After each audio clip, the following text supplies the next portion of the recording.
thrifting ain't easy, unless you're watching me.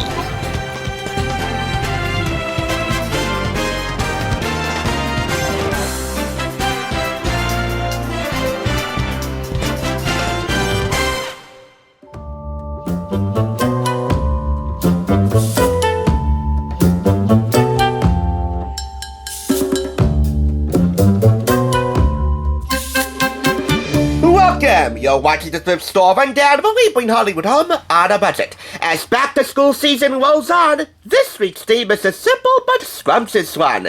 Getting your kids acclimated in what is probably the busiest and most fulfilling place in the whole house. The kitchen, where all the real home economics begin. Just as I'm passionate about couples cooking together in the kitchen to keep their romance alive, I'm equally passionate about kids helping mom and dad prepare their own meals, thus fostering a family bond and developing healthy eating habits, which will squash any and all picky appetites before they get out of hand. And the more kids help out in little ways such as food prep and cleaning up, the more they can take charge in bigger ways later on, with any cutlery or electrical appliances you might have in your kitchen. So gather around the onions. This week, we're training them to become Kitchen Kiddo Commanders. I figured today we start simply, whereas the rest of the week is going to be slightly more ambitious. And so this Monday, we begin with Stir, Squirt, Sizzle, a Nick cookbook featuring standard kid-friendly fare represented by some of the sassiest Nicktoons characters around. From those many pioneers such as the Rugrats and Rocket Power and the Wild Thornberries, to those magical Fairly Odd Parents, and Jimmy Neutron, and yes, the granddaddy of them all, SpongeBob SquarePants. This Chronicle Books publication was picked up for $3 at Book Barn in Denville, and retails for $12.95 here in the States. So what's cooking in the kitchen? You decide. From crispy crimson chicken nuggets, which will be our first recipe to highlight in the video, and ooey gooey Marianne's mac and cheese, to rich and chewy bikini bottom butterscotch brownies, you'll be the toast of the town when you whip up the recipes in this cookbook, which also includes healthy options highlighted in green to make some of them nutritionally better for you. So what are you waiting for? All your favorite eats, Nick style, are right here. And really, there's a whole lot of lip-licking nicking going on, divided into these 4 chapters.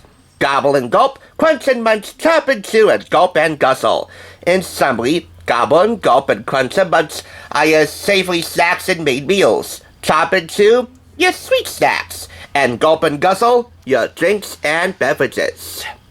Any good kids' cookbook worth its sugar and salt should have important safety rules for kids and parents to follow so that cooking can be as comfortable as much as it can be fun.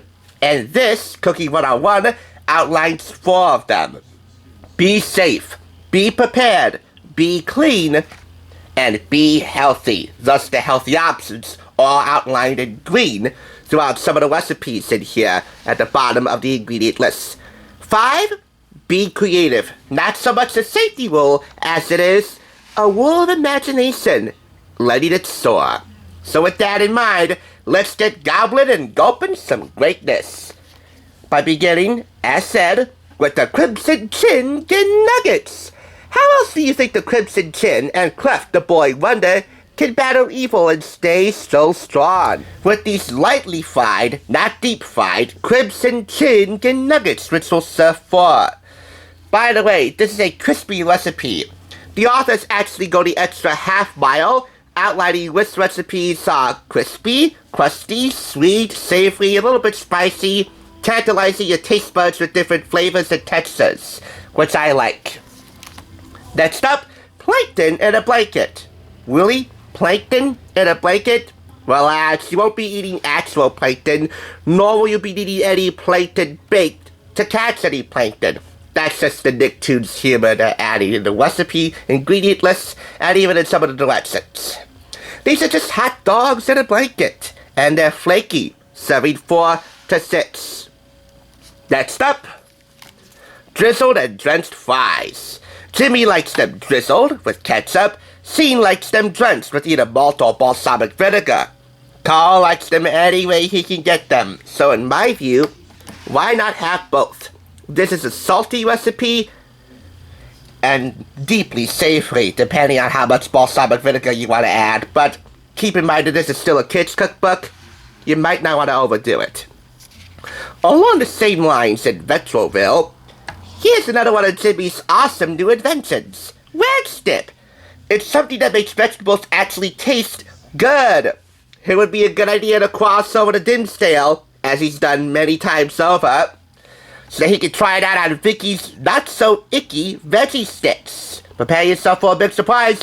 Vicky, yes, Timmy's nefarious babysitter, can actually do something nice and make veggie sticks taste not just snappy, but creamy and ranchy. And in my view, genius. And we all remember those Jimmy Timmy power hours, right? Oh boy, I do. Anyway, we have here Wanda's Wacky Sundays. Could Timmy dream up anything more magical than this gooey treat? And yes, it is gooey. You can make it healthier for you by using low-fat ice cream. You can make it even more festive with the addition of party hats. Party hats in the ingredients section. Good luck finding edible party hats. But this one has gummy bears and strawberries, bananas, chocolate syrup, and a quart of your favorite ice cream. What's not magical about that? Finally, Cosmo's Chocolate Shake. I mean, it's only fair that we highlight the other half of these fairy godparents, spouses, Wanda and Cosmo. And believe it or not, Cosmo, as stupid as he is, came up with a fairly magical chocolate shake, not snake. Milk, chocolate syrup, and vanilla ice cream. You can also use low-fat milk and ice cream to make it nutritionally better for you. It's frosty. The authors actually go another half-mile extra by integrating a live-action food photography with the characters instead of just reserving them for a whole separate page, like most other kids' cookbooks do, which I think is a real nice treat. You see here how these live-action recipe photographs blend in with the characters, interacting with them? What they won't do to have a bite of them. As far as the Nickelodeon stickers advertised on the cover go, well, yeah, a few of them are actually spread throughout the book. Some of them have been written on. But what about the other ones? Well, let's see here. 1, 2, 3, 4, 5, 6, 7, 8, 9 stickers. And this one hasn't been used yet. It's still in its place. I wish I could have control over the stickers. Then again, it's how you know that this was used. And hopefully used well. By the way, some of the recipes will call for pre-packaged, pre-made convenience products in the name of ease of prep. That's all well and good, but when it comes to kids' cookbooks, you might want to check the nutritional stats on the back of those pre-made products so that they're all solid and sound for every family to get behind. Especially when you're cooking with the most youngest of youngsters. If youngest is even a word. But, hey, if Angry Grandpa can make a youngin' a popular term on YouTube, why not youngest? And yet it doesn't sound as cool. 4 out of 5 claps. A Nick cookbook. Stir, squirt, sizzle. Yum yum yum yum yum yum yum yum yum yum yum yum yum. Stay safe, stay scrumptious. Here's what's on tap for Tuesday. I'm not waffling around, but I wish you multi success. Utilizing waffles and multi, get cooking. Thanks for tuning in. Just so you know, there's no limit to bringing Hollywood home on a budget. Please go ahead and check out another awesome review like this one by clicking here, and make sure you subscribe by clicking here. Until next time, I'll catch you, as I always do, on the flip side.